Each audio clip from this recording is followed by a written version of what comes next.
right, gang. Thanks for returning to this slightly infinite series. Last time, Ayaan Hirsi Ali was besmirching her dear friend Christopher Hitchens. In this episode, Ayaan is going to tell us how terrible evangelizing is. Apparently unaware that her new religion is hell-bent, pun intended, on evangelizing the entire world. I would laugh if it weren't so horribly sad. Ayaan. And I think that's sort of the conversation I would have with Christopher Hitchens. The problem of the activism, the evangelizing of atheism, I think that creates a barrier that robs one of curiosity. Can she hear herself? Is Ayaan even slightly self-aware now?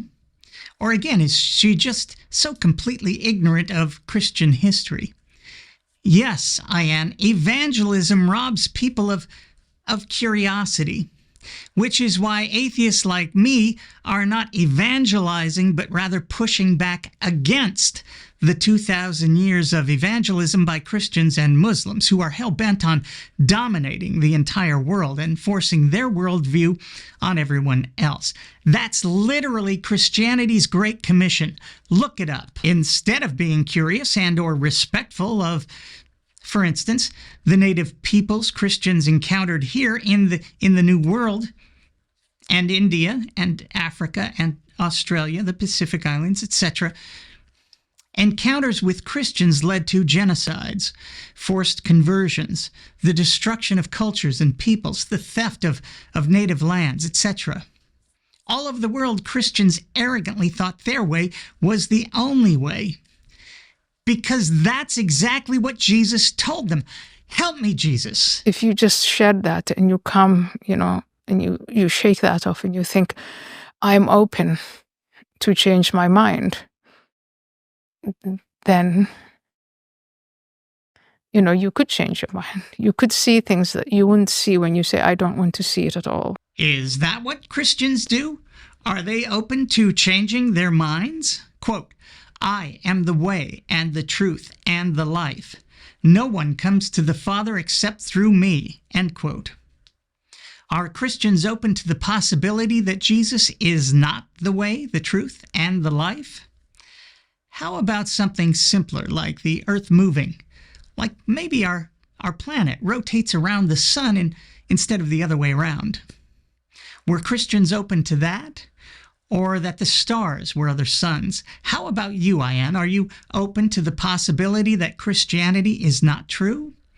That there is no God? In other words, the accusation they level against people of faith is also true for them. They really do believe in being atheists, in not believing in God. No one is born with a belief in God, so no one has to work to be an atheist. It's the natural state. Nor do we believe in being atheists.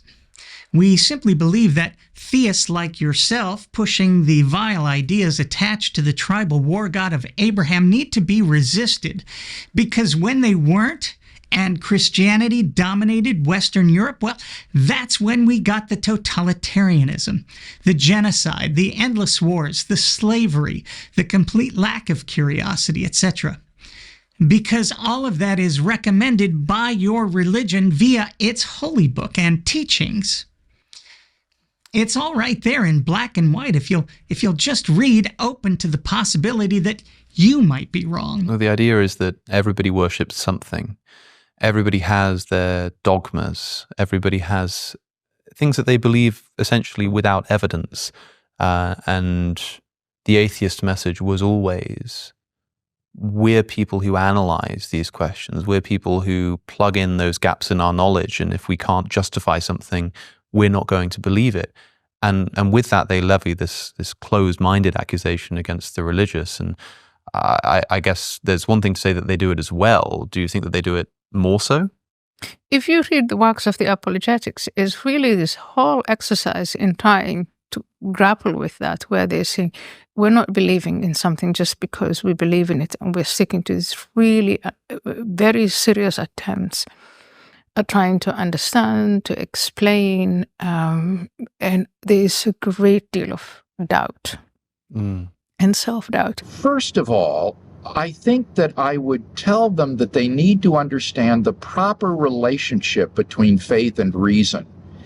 And my view here is that the way in which I know Christianity is true is first and foremost on the basis of the witness of the Holy Spirit in my heart.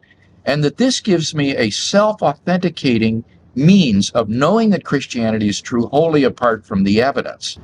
And therefore, if in some historically contingent circumstances the evidence that I have available to me should turn against Christianity, I don't think that that controverts the witness of the Holy Spirit. Yeah, those apologists, they really try to understand.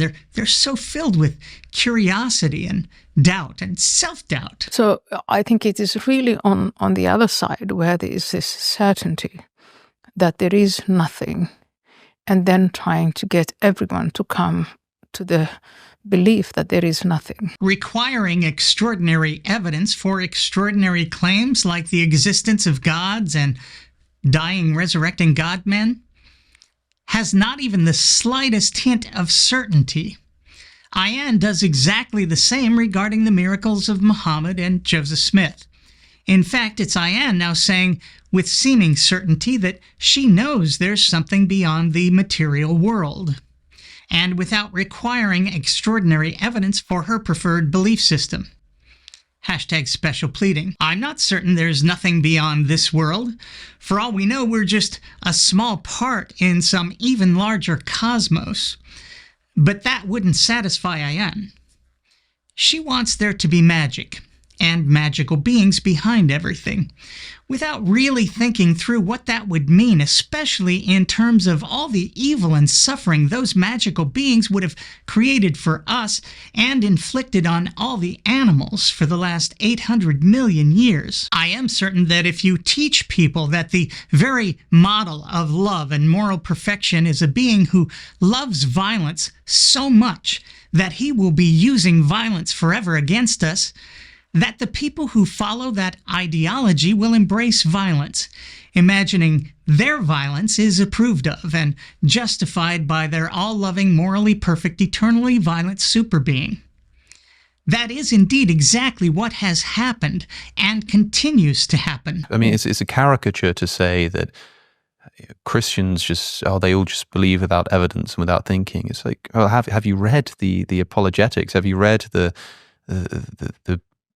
gallons of ink spilled over debating and trying to justify positions? Now, of course, atheists will say that, well, we do that too, and we do it better, but you're someone who's been on both sides of that. And I think when atheists say, oh, Christians, they just believe it because their parents told them to, they're thinking of like their uncle at Thanksgiving.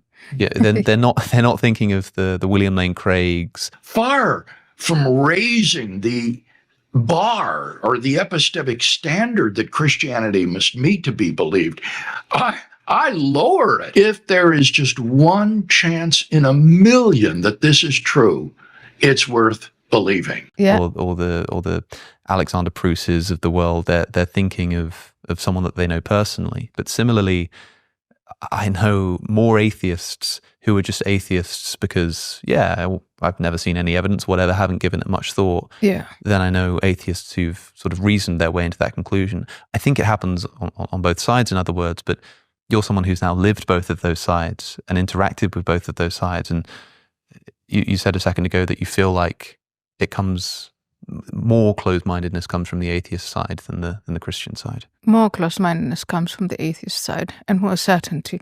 Again, not for every atheist, but definitely if you take atheism and you turn it into an activist position, because then you're selling something. I'm going to try and answer some of these questions in more detail in the book, and I have to tell you, on a personal level, it is wonderful to have the answer. Now, pay attention to this next section. This is where Ayaan demonstrates what Christianity can do to an otherwise healthy, rigorous mind. She doesn't know whether she's coming or going. And that's what is, it's blinding, isn't it? You become so confident. And I think even a little more than confidence, there's an element of arrogance. In this is it. There's really nothing more to know or learn or find out. We have it. There's nothing. It really is like she knows literally nothing of Christian history, or is now projecting that onto atheists. Have atheists locked up anyone for the rest of their lives for discovering a truth about our solar system? Has one atheist group gone to war with another atheist group for splitting off from the original group?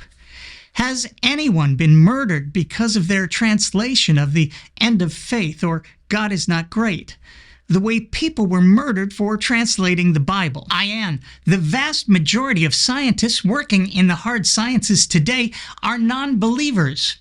Do you really think they think there's nothing more to learn? They're literally trying to unlock the mysteries of the universe, and I don't know a single atheist who doesn't want them to do that. But you can rest assured that if they find something which conflicts with your holy book, there will be boatloads of believers trying to put that genie back in the bottle, just like they're still doing with evolution. Ayaan, people all over the world have been saying since the dawn of recorded human history that there's something more beyond this world, a realm inhabited by powerful super beings pulling the strings behind our reality, which, to the extent that we can examine them, we have. And do you know what we found in every single case? Completely natural causes and explanations. Nothing supernatural ever. In the thousands and thousands of years we've been looking. It's not arrogance. It's a refusal to continue beating a dead horse simply because we don't like what reality has to teach us. And speaking of dead horses, let's stop and pick things up from there next time. After about 10 minutes, I start to get a little anxious, and I'm not sure if that's from Ayaan's nonsense or from Alex's mustache. I get the same feeling every time I have to deal with the California Highway Patrol. Until next time, I'm me. Thanks for watching.